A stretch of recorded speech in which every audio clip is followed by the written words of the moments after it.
Hi there. Now I'm going to answer the question by Akash Kumar Pradhan. Basically, he's asking how to print this pattern 1 1 0 1 0 1 1 0 1 0 1 0 1 0 1. Basically, if I give you any input as 5, then it should print 5 rows. So basically, it should look like this and it should print ones and zeros. So for this, I'll just open my app. Uh, I'll try to take a nested for loop example. Nested for loop in Java.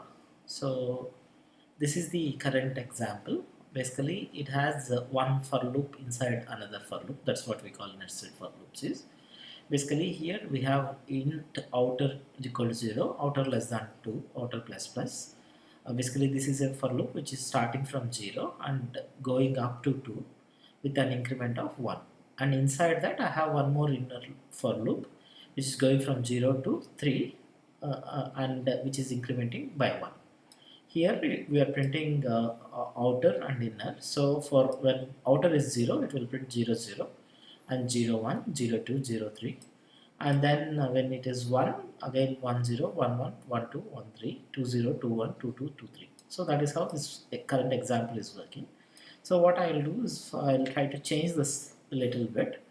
The inner program, instead of going inner for loop, instead of going from less than or equal to 0, I'll just make it to go till outer variable. This is the variable which is in the outer for loop, which goes from 0 to 2. And here I'll just change the input basically to 5 if I want to print 5. And also I'll just try to put it in one line. Here when I run this program, or I'll just do this, when I run this program, now it is printing 0. When the outer is 0, it will print 0 0, and then when outer is 1, it will print 1 0 1 1, and if it is outer is 2, then it will print 2 0 2 1 2. Like that it is going, it is incrementing as.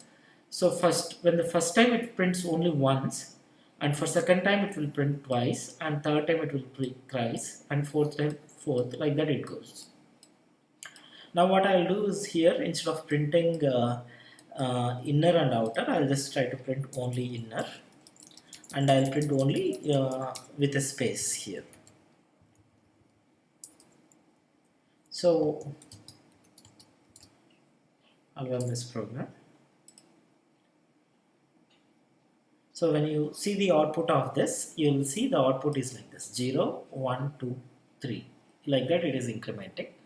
Now instead of starting from 0, I'll start here from 1, and I'll also start the inner loop from 1.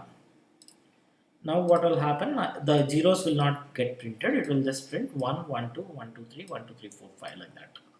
So this is almost close to the program which we have seen here, 1 1 0, but the only thing is, instead of 2 it is printing, we need 0, and instead of 3 we need 1, like that. So what I'll do is I'll just use the modulus operator. Modulus operator will give me the remainder. So what I'll do is I'll just inner modulus of 2. This way I'm dividing, I'm getting the modulus of every number. So 1 modulus 2 will be 1, and 2 modulus 2 will become 0, and 3 modulus 1 will become 1, and again 4 modulus 0 will become 4 modulus 2 will become 0, and 5 modulus will become 1. So when you run this program, now we get the desired output, which is nothing but 1 0 1 0 1 1 0 1 0, like that. So if I increase the count, instead of 5 if I make it 6, it will just print 6 rows. 1 0 1 0. If I reduce it to say something like 3, it will print only 3 as the output. So this is how we could write the required program